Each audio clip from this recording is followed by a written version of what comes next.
एक दिन गहरे जंगल में पंचवटी की कुटिया में श्रीराम, लक्ष्मण और माता सीता शांत जीवन जी रहे थे। तभी एक अनोखा दृश्य सीता माता ने देखा। राम जी, देखिए, कितना सुंदर मृग है। इसकी चमक सोने जैसी है। माता सीता ने चकित होकर कहा। श्रीराम ने मुस्कराते हुए कहा, ठीक है जानकी, मैं इसे पकड़कर लाता हूं। और वे मृग के पीछे जंगल की ओर निकल पड़े। लेकिन यह कोई साधारण हिरण नहीं था। यह था मायावी राक्षस मारीच, जो रावण की चाल में लगा हुआ था। कुछ समय बाद जंगल में श्रीराम की आवाज गूंजी, हे लक्ष्मण, हे सीते, हे लक्ष्मण। माता सीता घबरा गईं। उन्होंने तुरंत लक्ष्मण से कहा, तुरंत जाओ, मेरे स्वामी संकट में हैं। लक्ष्मण बोले, माता, यह माया हो सकती है, लेकिन यदि आप कहती हैं।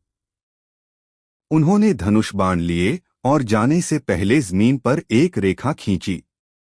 लक्ष्मण रेखा। माता, इस रेखा को कभी पार मत करना, यह आपकी सुरक्षा है। जैसे ही लक्ष्मण चले गए, रावण एक साधु का रूप लेकर वहां आया। हे देवी, मुझे भिक्षा दीजिए। सीता माता भीतर से बोली, आइए मुनिवर, आप यहीं खड़े रहिए।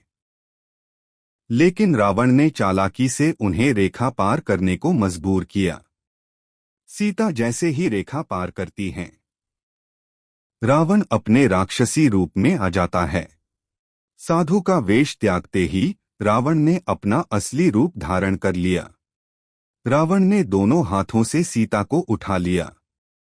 सीता चिल्लाई, छूटने का प्रयास किया, परंतु व्यर्थ। उनकी लाल साड़ी उड़ती रही और पीछे लक्ष्मण रेखा की रोशनी धीरे धीरे मिटने लगी। रावण सीता को पुष्पक विमान में बिठाता है। एक स्वर्णिम आकाशरथ, जिसकी किनारियां रत्नों से जड़ी हैं और पंखों से रोशनी निकल रही है। पुष्पक विमान उड़ान भरता है। तभी आकाश में एक विशाल पक्षी प्रकट होता है। आसमान में बादल गरजने लगते हैं, तूफान आने को है। वह है जटायु। उसके पंख फैले हुए हैं, आंखों में क्रोध की ज्वाला है। जटायु अपनी पूरी शक्ति से रावण पर टूट पड़ता है।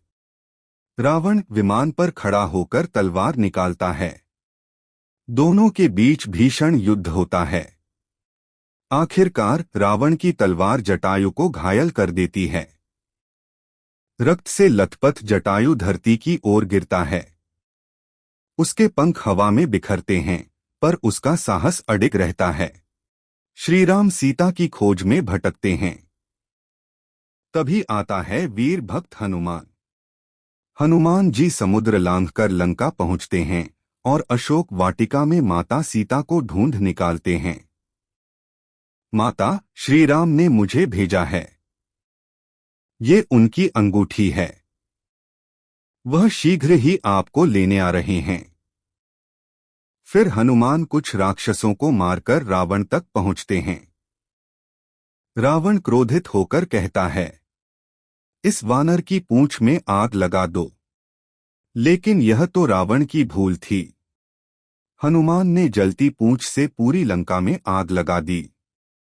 महल, बाग, गलियां सब जल उठीं। अंत में हनुमान उड़कर वापस लौटते हैं और श्रीराम से कहते हैं, प्रभु, माता सीता सुरक्षित हैं, पर अब समय है युद्ध का।